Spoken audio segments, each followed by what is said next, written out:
వేలాది మంది ప్రపంచం నలుమూలల నుంచి తిరుమలకు వస్తుంటారు. ఎందుకు? ఎందుకు వస్తుంటారు? తెలుసుకుందామా? ప్రపంచం నలుమూలల నుంచి తిరుమలకు వస్తున్న భక్తులు కోట్లాది కానుకలు సమర్పిస్తుంటారు. ఈ ఆలయ ప్రత్యేకత ఏమిటి అంటే, స్వామివారు తిరుమలలో ఎందుకు కొలువయ్యారు? కొన్ని క్వెషన్స్ మనం వేసుకుందాం. వాటికి ఈరోజు మనం స్టోరీలో విందాం. సప్తగిరుల చరిత్ర ఏమిటి తెలుసుకుందాం. ఈ ఆలయంలో ప్రతి సాంప్రదాయం వెనుక ఉన్న రహస్యం ఏమిటి? ఈరోజు మనం తెలుసుకోబోతున్నవి ఈ విషయాలండి. సో తిరుమల శ్రీ వెంకటేశ్వర స్వామి వారి సంపూర్ణ చరిత్ర తెలుసుకుందాం. సృష్టి నుండి సప్తగిరుల వరకు, అంటే ఈ భూమిపై ఉన్న 7 కొండల సాధారణ పర్వతాలు కావండి. అవి ఆదిశేషుని 7 పడగలు. అందుకే వాటిని సప్తగిరులు అని పిలుస్తారు. ఆ 7 కొండల పేర్లు తెలుసుకుందామా? శేషాద్రి, నీలాద్రి, గరుడాద్రి, అంజనాద్రి, వృషభాద్రి, నారాయణాద్రి, వెంకటాద్రి. ఈ 7 కొండలలో అత్యంత పవిత్రమైనది వెంకటాద్రి. అక్కడే మన స్వామివారు కొలువై ఉన్నారు, శ్రీ వెంకటేశ్వర స్వామివారు. సో భృగు మహర్షి పరీక్ష. ఒకసారి మహర్షులందరూ కలిసి గొప్ప యజ్ఞం నిర్వహించారు. ఆ యజ్ఞఫలం త్రిమూర్తులలో ఎవరికి ఇవ్వాలో నిర్ణయించుకోలేక భృగు మహర్షిని పంపారు. బ్రహ్మదేవుడు ధ్యానంలో ఉండటంతో భృగు మహర్షిని గమనించలేదండి. కోపంతో ఆయన బ్రహ్మదేవునికి శాపం ఇవ్వడం జరిగింది. ఇప్పుడు ప్రపంచంలో కానీ ఎక్కడ కానీ బ్రహ్మదేవునికి పూజలు అందవు అనే శాపం అండి అది. ఓకేనా? ఆయన అక్కడి నుంచి వెళ్ళిపోయారు. ఆ తరువాత కైలాసానికి, ఆ పరమశివుని దగ్గరికి వెళ్ళారండి. శివుడి ప్రేమతో ఆలింగనం చేసుకోవడానికి ముందుకు రాగా భృగు మహర్షి అంగీకరించలేదు. అక్కడ కూడా వివాదం ఏర్పడింది. మరి ఆ పరమశివుడికి కూడా శాపం ఇవ్వడం జరిగింది. లింగ రూపంలో నీకు దర్శనం జరుగును కాక అని. సో చివరగా వైకుంఠానికి చేరుకున్నారు భృగు మహర్షి వారు. ఆయనే దూర్వాస మహాముని అని కూడా అంటారు, మహర్షి అని కూడా అంటారు. మహావిష్ణువు గారి యొక్క సహనం ఎలాంటిదో ఇప్పుడు మనకు అవగతమవుతుంది. భృగు మహర్షి శ్రీ మహావిష్ణువుని కాలితో తన్నారండి. అది మహాలక్ష్మి నివాసమైన వక్షస్థలం. అయినా శ్రీవారు కోపడలేదండి. శ్రీహరి కోపడకుండా మహర్షితో మీ కాలు నొప్పి కాలేదా అని అడిగారండి. మహర్షిని మీ కాలుకు నొప్పి తగలలేదా అని అడిగారు. తరువాత ఈ విషయాన్ని చూసి భృగు మహర్షి ఆశ్చర్యపోయారు. అప్పుడు యజ్ఞ ఫలం శ్రీ మహావిష్ణువుకే చెందుతుందని ప్రకటించారు. లక్ష్మీదేవి వైకుంఠం విడిచిపెట్టడం. కానీ ఈ సంఘటన మహాలక్ష్మి అమ్మవారు బాధించిందండి. నా గౌరవాన్ని కాపాడలేదు అని చెప్పి వైకుంఠాన్ని విడిచి భూమిపైకి వచ్చి కరవీరపురంలో నివసించడం ప్రారంభించారు. లక్ష్మీ అమ్మవారు లేక వైకుంఠం వెలవెలబోయిందండి. శ్రీహరి అమ్మవారి కోసం భూమిపైకి వచ్చారండి, శ్రీనివాసుడు అనే నామధేయంతో.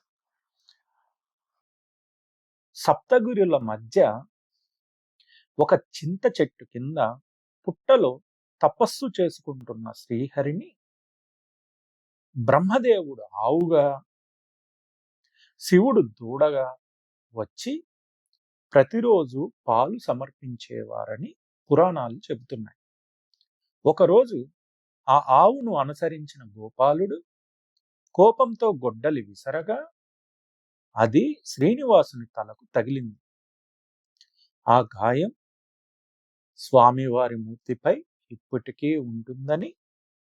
ఉందని భక్తుల విశ్వాసం. వకులాదేవి గారు శ్రీవారి అమ్మవారండి, మన వెంకటేశ్వర స్వామివారి అమ్మవారు. ఆ తర్వాత యశోదమ్మ పునర్జన్మగా భావించే వకులాదేవి శ్రీనివాసుడిని తన కుమారుడిలా పెంచింది. ఆమె ఒక్క కోరిక శ్రీహరి వివాహాన్ని చూడటం. శ్రీకృష్ణుడి అవతారంలో యశోదమ్మ ఉంది కదా, తెలుసు కదండి. ఆ యశోదమ్మే మన వకులమ్మ.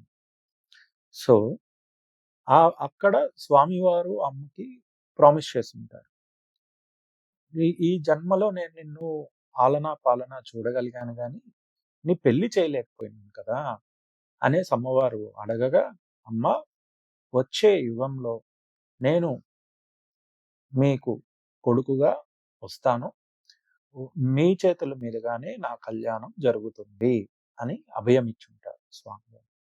ఆ అభయాన్ని ఈ యుగంలో తీర్చుకుంటారు. అది తెలుసుకుందాం. తర్వాత ఏమైంది, శ్రీనివాసుడు పద్మావతిని ఎలా కలిశాడు, వారి వివాహం ఎలా జరిగింది, కుబేరుని వద్ద ఎందుకు అప్పు తీసుకున్నాడు అన్ని తెలుసుకుందామండి. ఆ వకుల అమ్మ శ్రీనివాసుని తన కుమారుల్లా పెంచింది. ఆమె ఒక కోరిక శ్రీహరి వివాహాన్ని చూడటం. ఓకేనా. ఇప్పుడు గోవింద గోవింద ఇంకొక భాగంలోకి వెళ్దాం. శ్రీ మహావిష్ణువు శ్రీనివాసుడిగా భూమిపై అవతరించడం, వకులాదేవి సంరక్షణలో పెరగడం వరకు తెలుసుకున్నాం. ఇప్పుడు శ్రీనివాసుడు ఎలా పద్మావతి దేవిని కలిశాడు, ఎలా ఈ విశ్వంలోనే అత్యంత దివ్యమైన వివాహం జరిగింది, ఆ మహిమాన్విత గాథను తెలుసుకుందాం. అధ్యాయం: వేటకు బయలుదేరిన శ్రీనివాసుడు. ఒకరోజు వెంకటాద్రి అడవుల్లో శ్రీనివాసుడు వేటకు బయలుదేరారండి. అడవిలో ఒక మదగజం వేగంగా పరిగెత్తసాగింది. దానిని వెంబడిస్తూ ఆ మదగజాన్ని వెంబడిస్తూ శ్రీనివాసుడు నారాయణవనానికి చేరుకున్నాడు. అక్కడ రాజు ఆకాశరాజు ఉద్యానవనంలో సకులతో కలిసి, అంటే తన యొక్క ప్రియ సకులతో కలిసి విహరిస్తున్న అపూర్వ సౌందర్యవతి అయిన రాజకుమార్తె పద్మావతి దేవిని చూశాడు మన శ్రీనివాసుడు. ఆ క్షణం ఇద్దరి చూపులు కలిశాయి. ఆ చూపుల్లోనే ఒక దివ్యమైన బంధం మొదలైంది. పద్మావతి దేవి జన్మ రహస్యం. పద్మావతి దేవి సాధారణ రాజకుమార్తె కాదు. ఆకాశరాజు సంతానం కోసం యజ్ఞం చేస్తుండగా భూమిని దున్నే సమయంలో ఒక బంగారు తామర పువ్వు వికసించింది. ఆ తామరలో ఒక దివ్య శిశువు కనిపించింది. రాజు ఆమెను దైవ ప్రసాదంగా భావించి పద్మావతి అని నామకరణం చేశారు. పురాణాల ప్రకారం ఆమె మహాలక్ష్మీదేవి అవతారం. పద్మావతిని చూసిన తర్వాత శ్రీనివాసుడు తిరిగి ఆశ్రమానికి వచ్చాడు. కానీ మనసంతా పద్మావతితోనే నిండిపోయింది. భోజనం చేయలేదు, మాట్లాడలేదు. లవ్ ఫీలింగ్స్ అండి. సో ధ్యానంలో కూడా అదే రూపం. వకులాదేవి గమనించింది. ఏమైంది నాయనా అని అడిగింది. అప్పుడు శ్రీనివాసుడు తన మనసులోని ప్రేమను చెప్పాడు. వకులాదేవి అది సాధారణ ప్రేమ కాదని, దైవ సంకల్పమని గ్రహించింది. ఆకాశరాజు వద్దకు వెళ్ళి, నారాయణవనంలోని ఆకాశరాజు దగ్గరికి వెళ్ళి శ్రీనివాసుడి గురించి వివరించింది. ఆకాశరాజు మొదట ఆశ్చర్యపోయాడు. ఆ తరువాత మహర్షులను పిలిపించి శ్రీనివాసుని గురించి తెలుసుకున్నాడు. చూడండి ఎంత మంచిగా ఉంది కదా స్టోరీ. తెలుసుకుందాం, ఇంకా చాలా ఇంట్రెస్టింగ్ ఉంటుంది. ఆయనే శ్రీ మహావిష్ణువు అని చెప్పారు. రాజు ఆనందంతో వివాహానికి అంగీకరించారు. సెటిల్మెంట్ అయిపోయింది. సో వివాహం అత్యంత వైభవంగా జరగాలని శ్రీనివాసుడు సంకల్పించాడు. దేవతలు, మహర్షులు, గంధర్వులు అందరూ హాజరయ్యే దివ్య వేడుక. అందుకే ధనాధిపతి కుబేరుని వద్ద అప్పు తీసుకున్నాడని పురాణాలు చెబుతాయి. ఆ అప్పు కలియుగం ముగిసే వరకు భక్తులు సమర్పించే కానుకలతో తీర్చుతానని శ్రీనివాసుడు మాట ఇచ్చాడు. అందుకే ఈ రోజుకి తిరుమల హుండీలో భక్తులు సమర్పించే కానుకలకు ప్రత్యేకమైన ఆధ్యాత్మిక ప్రాధాన్యం ఉందని విశ్వసిస్తారు. ఆ రోజు వచ్చింది దేవలోకం, భూలోకం దివ్య కళ్యాణం ఒక్కటయ్యాయి. ఇంద్రుడు, బ్రహ్మ, మహాదేవుడు, మహర్షులు అందరూ తిరుమలకు ఇచ్చేశారు. వేద ఘోషల మధ్య మంగళ వాయిద్యాల నడుమ శ్రీనివాసుడు పద్మావతి దేవి మెడలో మంగళసూత్రం కట్టారు. ఆకాశమంతా పుష్ప వర్షంతో నిండిపోయింది. దేవతలు గోవిందా గోవిందా ఓం నమో వెంకటేశాయ అని నినదించారు. ఈ దివ్య కళ్యాణాన్ని స్మరించుకుంటూ నేటికి తిరుమలలో శ్రీనివాస కళ్యాణోత్సవం ఎంతో వైభవంగా నిర్వహించబడుతోంది. లక్ష్మీదేవి తిరిగి రావడం. వివాహ వార్త శ్రీ మహాలక్ష్మి అమ్మవారికి తెలిసింది. ఆమె తిరుమలకు చేరుకుంది. నా భర్తకు మరో వివాహమా అని ప్రశ్నించింది. అక్కడ పద్మావతి దేవి కూడా నిలిచి ఉన్నారు. పురాణాల ప్రకారం శ్రీ మహావిష్ణువు ఇద్దరికీ తన దివ్య స్వరూపాన్ని చూపి ఇది దైవలీల అని వివరించారు. ఆ తర్వాత లోకక్షేమం కోసం తిరుమలలో శ్రీ వెంకటేశ్వర స్వామిగా శాశ్వతంగా కొలువి తీరారు. అంటే స్వామివారు అక్కడ కొలువయ్యారు. అప్పటి నుండి కలియుగంలో ఎవరైతే భక్తితో ఓం నమో వెంకటేశాయ అని జపిస్తూ, ఎలా అండి, ఓం నమో వెంకటేశాయ అని జపిస్తూ తిరుమల శ్రీవారిని దర్శిస్తారో వారి కష్టాలను తొలగించి స్వామివారు వరమిచ్చారని ఆశీర్వాదిస్తారని స్వామివారు వరమిచ్చారని పురాణాలు చెబుతున్నాయి. అందుకే ప్రపంచ నలుమూలల నుండి రోజు వేలాది మంది తిరుమలకు వస్తూనే ఉన్నారు. ఇది కేవలం ఒక ప్రేమ కథ కాదు, ఇది భక్తి, ధర్మం, దైవ సంకల్పం మరియు కలియుగంలో భక్తులకు మార్గదర్శనంగా నిలిచిన ఒక మహాగాథ. గోవింద గోవింద గోవింద. తిరుమల ఆలయ నిర్మాణం, తొండమాన్ చక్రవర్తి మరియు ఆనంద నిలయ మహిమలు తెలుసుకుందాం. ఇప్పుడు శ్రీనివాసుడు, పద్మావతి దేవి దివ్య కళ్యాణం వరకు తెలుసుకున్నాం కదా. ఇప్పుడు ఒక ప్రశ్న. ఈరోజు మనం దర్శించే తిరుమల ఆలయం ఎలా నిర్మించబడింది? ఈ ఆలయాన్ని మొదట ఎవరు నిర్మించారు? ఆనంద నిలయం అనే పేరు ఎలా వచ్చింది? ఇప్పుడు తెలుసుకుందాం. తొండమాన్ చక్రవర్తి. శ్రీనివాసుడు వివాహం అనంతరం తొండ మండలాన్ని పాలిస్తున్న తొండమాన్ చక్రవర్తి గొప్ప విష్ణు భక్తుడు. ఒకరోజు స్వామివారు అతనికి ప్రత్యక్షమై ఇలా అన్నారు, నేను ఈ వెంకటాద్రిపై శాశ్వతంగా కొలువు తీరుతాను, నాకు ఒక ఆలయం నిర్మించు. ఈ దివ్య ఆజ్ఞను స్వీకరించిన తొండమాన్ చక్రవర్తి అత్యుత్తమ శిల్పులను పిలిపించి వేద శాస్త్రాల ప్రకారం ఆలయ నిర్మాణాన్ని ప్రారంభించాడు. ఆనంద నిలయం సంవత్సరాల పాటు శ్రమించి అద్భుతమైన గర్భగుడి నిర్మించారు. అక్కడే శ్రీ వెంకటేశ్వర స్వామి వారు స్వయంభువుగా కొలువుదీరారు. ఈ గర్భాలయాన్ని ఆనంద నిలయం అని పిలుస్తారు. ఎందుకంటే ఇక్కడ స్వామిని దర్శించిన ప్రతి భక్తుడు వర్ణించలేని ఆనందాన్ని పొందుతాడని విశ్వాసం. స్వర్ణ గోపురం గురించి తెలుసుకున్నాం. తిరుమల ఆలయాన్ని చూసిన వెంటనే మన కళ్ళను ఆకర్షించేది బంగారు గోపురం.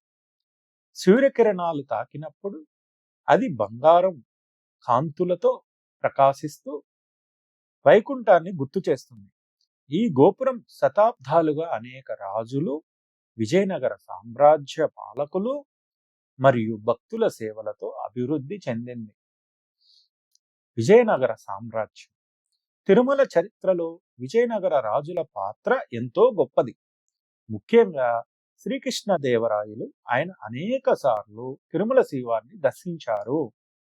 వజ్రాలు, బంగారం, రత్నాలు, విలువైన ఆభరణాలు సమర్పించారు. నేటికి ఆయన సమర్పించిన కొన్ని శాసనాలు ఆలయంలో కనిపిస్తాయి. శ్రీవారి విగ్రహ మహిమ. ప్రపంచంలో అనేక దేవాలయాలు ఉన్నాయి, కానీ తిరుమల శ్రీవారి విగ్రహానికి ప్రత్యేకమైన స్థానం ఉంది.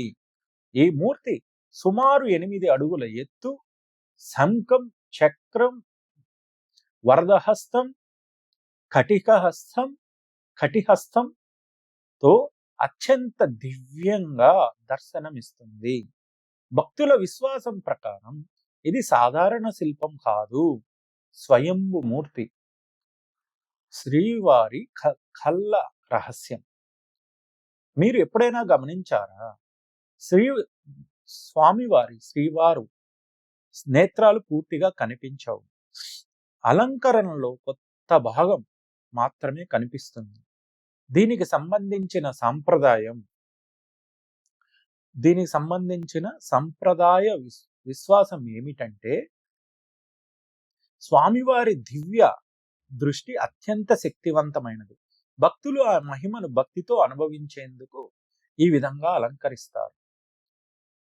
తిరుమలలో ప్రతి సేవ, ప్రతి గంట, ప్రతి పూజ వైఖానస ఆగమ శాస్త్రం ప్రకారం నిర్వహించబడుతుంది. ఉదయం సుప్రభాతం నుండి రాత్రి ఏకాంత సేవ వరకు శతాబ్దాలుగా కొనసాగుతున్న క్రమాన్ని ఎంతో భక్తి శ్రద్ధలతో పాటిస్తున్నారు. కోట్లాది మంది భక్తులు తమ కష్టాలను, సంతోషాలను స్వామివారి పాదాల వద్ద ఉంచుతారు. తిరుమల యాత్ర కేవలం దర్శనం కాదు, అది భక్తి, వినయం, సమర్పణ మరియు విశ్వాసానికి ప్రతీక. ప్రతి రాయి ఒక చరిత్ర చెబుతుంది, ప్రతి గంట ఒక ప్రార్థన వినిపిస్తుంది, ప్రతి భక్తుడు ఒక ఆశతో వస్తాడు మరియు శ్రీవారి ఆశీస్సులతో ఆనందంగా తిరిగి వెళ్తాడు. ఓం నమో వెంకటేశాయ. గోవింద గోవింద గోవింద. తిరుమలలోని మహిమలు, రహస్యాలు మరియు పవిత్ర తీర్థాల గురించి తెలుసుకుందాం. గోవింద గోవింద. ఇది కేవలం ఒక దేవాలయం కాదు, ఇది వేల సంవత్సరాలుగా కొనసాగుతున్న భక్తి సాంప్రదాయానికి ప్రతీక. ప్రతి రాయి, ప్రతి మెట్టు, ప్రతి తీర్థం ఒక ఆధ్యాత్మికతను చెబుతుంది. ఈరోజు తిరుమలలోని పవిత్ర ప్రదేశాలు మరియు సాంప్రదాయంగా చెప్పబడే కొన్ని మహిమలను తెలుసుకుందాం. శ్రీవారి విగ్రహ మహిమ.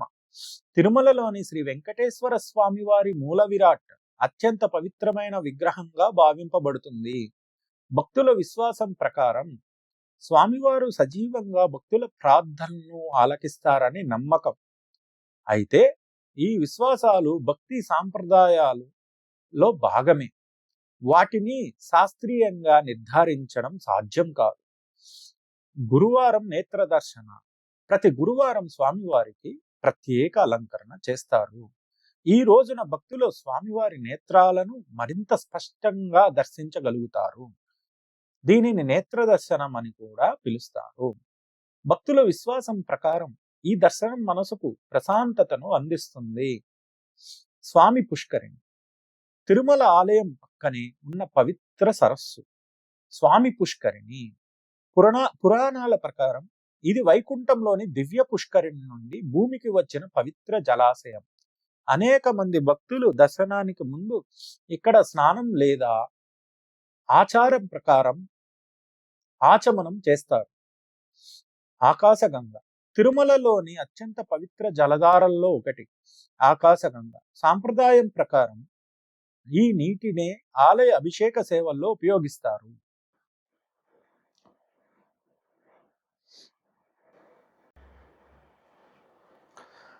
పర్వతాల మధ్య నుంచి ప్రవహించే ఈ తీర్థం భక్తులకు ఆధ్యాత్మిక అనుభూతిని కలిగిస్తుంది.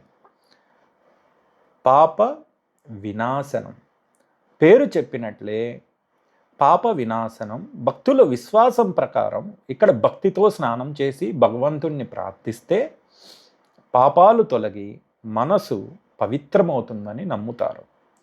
శిలాతోరణం తిరుమలలోని ప్రకృతి అద్భుతాలలో ఒకటి శిలాతోరణం. ఇది సహజ సిద్ధంగా ఏర్పడిన రాతి తోరణం. భూగర్భ శాస్త్రవేత్తల అభిప్రాయం ప్రకారం ఇది లక్షల సంవత్సరాల క్రితం ఏర్పడిన అరుదైన భౌగోళిక నిర్మాణం. భక్తుల విశ్వాసంలో మాత్రం ఇది దివ్య చిహ్నంగా భావించబడుతుంది. తలనీలాల సమర్పణ. తిరుమలకు వచ్చే భక్తులు తమ జుట్టును సమర్పించడం ఆనవాయితీ. దీనిని మొక్కు తీర్చుకోవడంగా భావిస్తారు. ఈ ఆచారం వినయం, కృతజ్ఞత మరియు సమర్పణకు ప్రతీకగా భావించబడుతుంది. తిరుమల లడ్డు. తిరుమల ప్రసాదం అంటే మొదట గుర్తుకు వచ్చేది శ్రీవారి లడ్డు. ఇది కేవలం ఒక ప్రసాదం మాత్రమే కాదు, ప్రపంచవ్యాప్తంగా ప్రసిద్ధి చెందిన ఆలయ ప్రసాదం. సాంప్రదాయం పద్ధతిలో తయారయ్యే ఈ లడ్డుకు ప్రత్యేక గుర్తింపు ఉంది. హుండీ సమర్పణ. ప్రతిరోజు లక్షలాది మంది భక్తులు హుండీలో తమ కానుకలను సమర్పిస్తారు. పురాణ సాంప్రదాయం ప్రకారం శ్రీనివాసుడు కుబేరుని వద్ద తీసుకున్న అప్పు కథతో దీనిని అనుసంధానిస్తారు. చారిత్రకంగా హుండీ వ్యవస్థ ఆలయ నిర్వహణ, సేవలు, ధార్మిక కార్యక్రమాలు మరియు భక్తుల సౌకర్యాల కోసం కూడా ఉపయోగపడుతోంది. కలియుగ ప్రత్యక్ష దైవం మన వెంకటేశ్వర స్వామి వారు.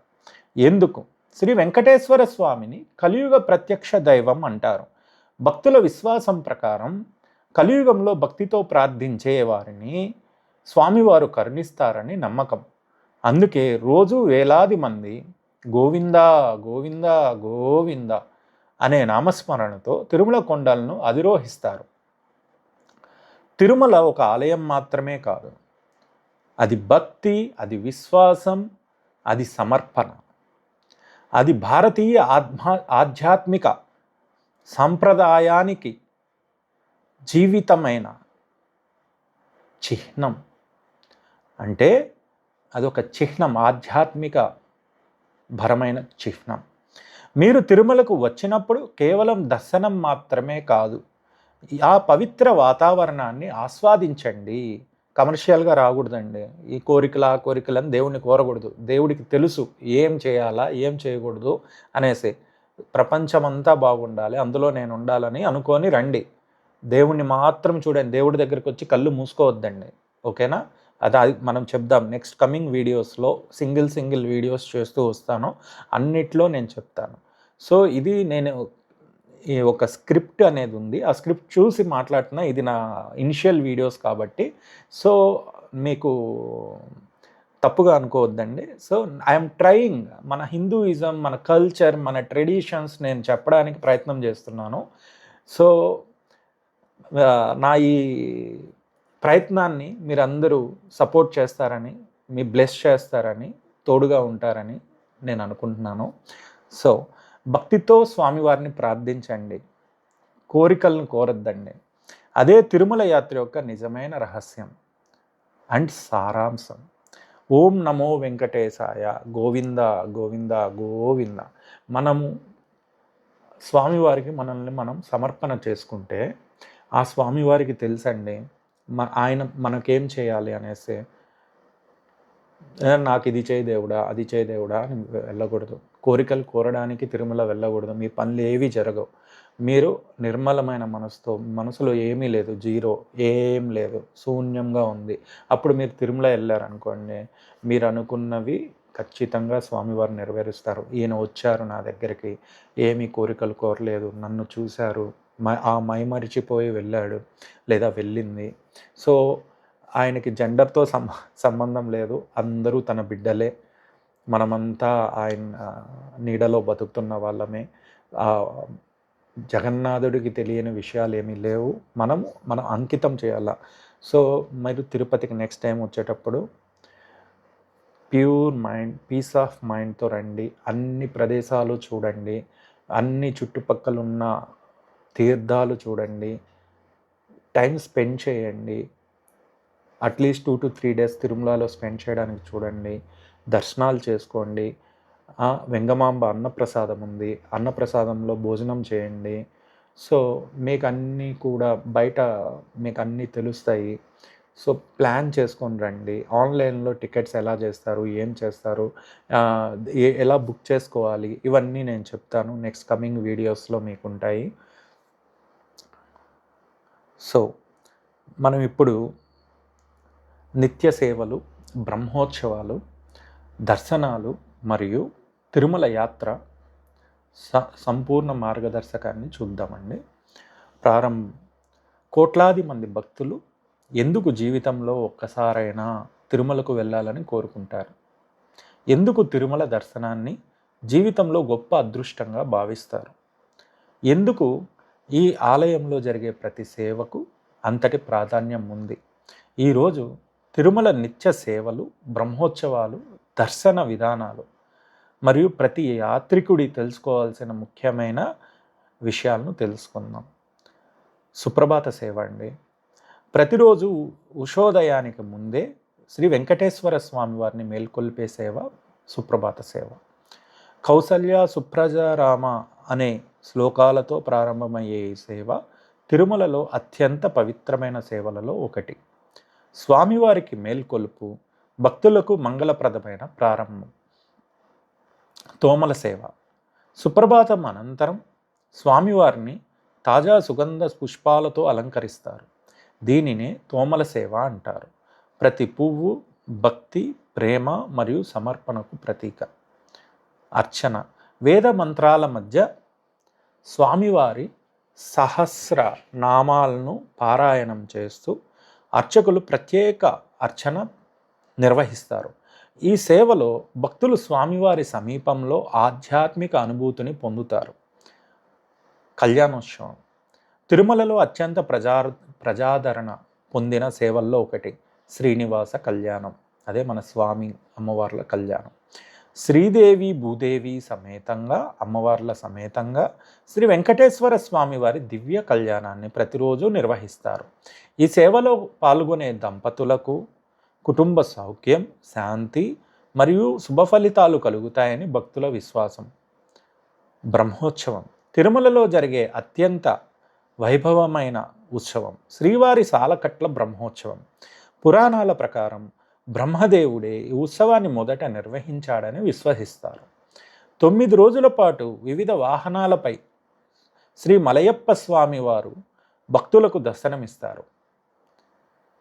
గరుడ వాహనం. ఏ వాహనాల్లో వస్తారో తెలుసుకుందామండి. గరుడ వాహనం, హనుమంత వాహనం, సూర్యప్రభ వాహనం, చంద్రప్రభ వాహనం, రథోత్సవం, చక్రస్నానం. ప్రతి ఉత్సవం భక్తి, సాంప్రదాయం మరియు ఆధ్యాత్మికకు ప్రతీక. వైకుంఠ ఏకాదశి. సంవత్సరంలో అత్యంత పవిత్రమైన రోజు వైకుంఠ ఏకాదశి. ఈ రోజున వైకుంఠ ద్వారం తెరవబడుతుంది. మామూలుగా 2-3 రోజులు తెరుస్తారు. అంతకుముందు వీక్లీ అట్లా తెరిచేవాళ్ళు. ఈ మధ్య 1 or 2 డేసే చేస్తున్నారు. ఈ ప్రభుత్వాలు వచ్చినప్పుడు మారుస్తూ ఉంటాయి. సో మీరు ఆన్లైన్లో చెక్ చేసుకోవచ్చు మీరు వచ్చేటప్పుడు. అండ్ మీరు ఆన్లైన్లో కూడా బుక్ చేసుకోవచ్చు. సో ఒక్కొక్క పాయింట్ గురించి డిస్క్రిప్టివ్గా నేను ఒక్కొక్క వీడియో చేస్తానండి. ఓకేనా? మీకు క్లియర్గా ఉంటుంది. తిరుమల ఒక ప్రత్యేకత మీకు అణువణువున నేను చెప్తాను. అండ్ మీకు టికెట్స్ ఎలా బుక్ చేసుకోవాలి, ఏ టికెట్కి ఎప్పుడెప్పుడు రిలీజ్ చేస్తారో అనే అప్డేట్స్ కూడా నేను try to give it to you. మీకు ఇస్తాను. So do not worry. మీరు ఓకేనా? మీరు అన్ని చిన్న చిన్న వీడియోస్ కూడా, షార్ట్ వీడియోస్ కూడా చేసి పెడుతుంటాను. సో వైకుంఠ ద్వార దర్శనం పొందేందుకు దూర ప్రాంతాల నుండి తిరుమలకు వస్తుంటారండి. దర్శనాలు రకాలు తిరుమలలో ఎలా ఉంటాయి? భక్తుల సౌకర్యం కోసం వివిధ రకాల దర్శనాలు అందుబాటులో ఉన్నాయి. సర్వదర్శనం, ప్రత్యేక ప్రవేశ దర్శనం, దివ్య దర్శనం. అంటే ఇది కాలినడకన సందర్శన వచ్చే భక్తులకండి. కాలినడకన నడిచి వచ్చే భక్తులకి. సేవా దర్శనం, విఐపి దర్శనాలు కూడా ఉన్నాయండి. సో ఇప్పుడు అప్పుడప్పుడు అవి క్లోజ్ చేస్తూ ఉంటారు. మరి ఇదైనప్పుడు అంటే క్రౌడీగా అయిపోయినప్పుడు అవి ఆ దర్శనాలు నిలిపేస్తారండి. అవి మనం ఆన్‌లైన్‌లో చూసుకొని న్యూస్‌లో చూసి రావాల్సొస్తుంది. ప్రతి దర్శనం భక్తులకు స్వామివారి కృపను పొందే అవకాశం స్వామివారు మనకు ప్రసాదిస్తున్నారండి. తిరుమల లడ్డు శ్రీవారి లడ్డు ప్రపంచ ప్రసిద్ధి పొందిన ప్రసాదం. భక్తులు ఈ లడ్డూను స్వామివారి ఆశీర్వాదంగా భావించి ఇంటికి తీసుకెళ్తుంటారండి. యాత్రికులకు సూచనలు. తిరుమలకు వచ్చే ప్రతి భక్తుడు పరిశుభ్రతను పాటించాలి. ప్లాస్టిక్ వినియోగాన్ని తగ్గించుకోవాలి. వాడకూడదు. ప్లాస్టిక్ ప్రొహిబిటెడ్ అండి తిరుమలలో. మీరు ప్లాస్టిక్ అనేది మాటే తీయకూడదు. పెనాల్టీ వేస్తారు, ఫైన్స్ ఉంటాయి. ఆలయ నియమాలను గౌరవించాలి. ఇతర యాత్రికులు మర్యాదగా ప్రవర్తించాలి. భక్తితో దర్శనం చేసుకోవాలి. మన ఇండియన్ ట్రెడిషనల్ డ్రెస్లో రావాలండి. ఓకేనా? అంటే ఎలాంటి డ్రెస్సుల్లో రాకూడదు. కొంచెం మోడర్న్, మనం ఫ్యాషన్ షోలకి వెళ్ళట్లేదు, దేవుడి దగ్గరికి వెళ్తున్నాం. మనం ఇంట్లో మనం వేసుకునే పంచ, దోహతి మగవాళ్ళకైతే, ఆడవాళ్ళకైతే చీర లేదా డ్రెస్సెస్ ఉంటాయి, చుడీదార్, ఇట్లా అలాంటి డ్రెస్సులు రావచ్చు. సాంప్రదాయమైన డ్రెస్సులు వేసుకొని రావాలి. తిరుమల యాత్ర యొక్క అసలు అర్థం, తిరుమల యాత్ర కేవలం దర్శనం కాదండి, అది మనసును ప్రశాంతం చేసుకునే ప్రయత్నం. మనలోని అహంకారాన్ని విడిచిపెట్టి దైవానికి పూర్తిగా సమర్పించుకునే అవకాశం. భక్తి, వినయం మరియు విశ్వాసంతో చేసే ప్రతి యాత్ర జీవితాన్ని మరింత అర్థవంతంగా మారుస్తుంది. తిరుమల కేవలం ఒక కొండ కాదు, ఒక ఆధ్యాత్మిక విశ్వవిద్యాలయం. శ్రీ వెంకటేశ్వర స్వామివారు కేవలం ఒక దేవుడు కాదు, కలియుగంలో కోట్లాది మంది భక్తులకు ఆశాకిరణం. ఈ పవిత్ర యాత్ర మన జీవితానికి శాంతి, ధైర్యం, భక్తి మరియు ఆశను అందిస్తుంది. ఓం నమో వెంకటేశాయ. గోవింద గోవింద గోవింద. ఈ వీడియో మీకు నచ్చినట్లయితే లైక్ చేయండి, షేర్ చేయండి, సబ్స్క్రైబ్ చేసుకోండి, అండ్ మీ ఫ్రెండ్స్ దగ్గర కూడా చేయించండి సబ్స్క్రైబ్. మరిన్ని దేవాలయ చరిత్రలు, యాత్రా విశేషాలు మరియు ఆధ్యాత్మిక కథనాలు కోసం మా ఛానల్ను తప్పకుండా సబ్స్క్రైబ్ చేసుకోండి. మీ తిరుమల యాత్ర కోసం విశ్వసనీయమైన ప్రయాణ భాగస్వామి. మీరు తిరుమలకి వెళ్ళాలనుకుంటున్నారు, చుట్టుపక్కల టెంపుల్స్ చూడాలనుకుంటున్నారు, మీరు కార్ రెంటల్ కావాలా, సెల్ఫ్ డ్రైవ్ కాదండి, ఓన్లీ నార్మల్, మనము విత్ డ్రైవర్ కార్ రెంటల్ కావాలి అంటే ఒక రోజుకైనా ఎన్ని రోజులకైనా మీరు శ్రీ మంజుల టూర్స్ అండ్ ట్రావెల్స్ని సంప్రదించండి. సో వారి వాట్సాప్ చేయండి వాళ్ళ నెంబర్కి 8897633354. సో మీ ప్రయాణం మా బాధ్యత, మీ ఆనందమే మా గర్వం. ఓం నమో వెంకటేశాయ. శ్రీ మంజుల టూర్స్ అండ్ ట్రావెల్స్ అది మా కంపెనీ అండి. మీకు అప్డేట్స్ ఇస్తూ ఉంటాము. మీకు నమ్మకమైన భాగస్వామితో మీరు ప్రయాణం సాగించాలి అనుకుంటే మా కార్ రెంటల్కి, మా టూర్స్ అండ్ ట్రావెల్స్కి కాల్ చేయండి. ఓం నమో వెంకటేశాయ. Thank you.